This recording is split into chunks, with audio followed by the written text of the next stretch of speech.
Chapter 2. A few days later, when Jesus again entered Capernaum, the people heard that he had come home.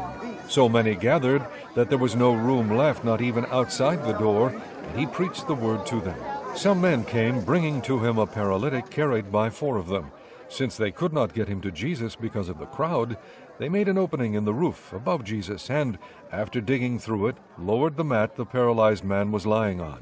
When Jesus saw their faith, he said to the paralytic, "Son, your sins are forgiven." Now some teachers of the law were sitting there, thinking to themselves, "Why does this fellow talk like that? He's blaspheming. Who can forgive sins but God alone?" Immediately Jesus knew in his spirit that this was what they were thinking in their hearts, and he said to them, "Why are you thinking these things?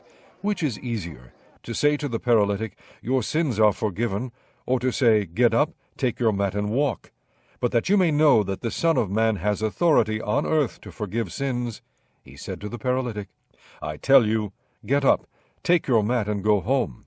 He got up, took his mat, and walked out in full view of them all. This amazed everyone, and they praised God, saying, "We have never seen anything like this." Once again Jesus went out beside the lake. A large crowd came to him, and he began to teach them. As he walked along, he saw Levi, son of Alphaeus, sitting at the tax collector's booth. "Follow me," Jesus told him, and Levi got up and followed him. While Jesus was having dinner at Levi's house, many tax collectors and sinners were eating with him and his disciples, for there were many who followed him. When the teachers of the law, who were Pharisees, saw him eating with the sinners and tax collectors, they asked his disciples, "Why does he eat with tax collectors and sinners?" On hearing this, Jesus said to them, "It is not the healthy who need a doctor, but the sick. I have not come to call the righteous, but sinners." Now John's disciples and the Pharisees were fasting. Some people came and asked Jesus, "How is it that John's disciples and the disciples of the Pharisees are fasting, but yours are not?"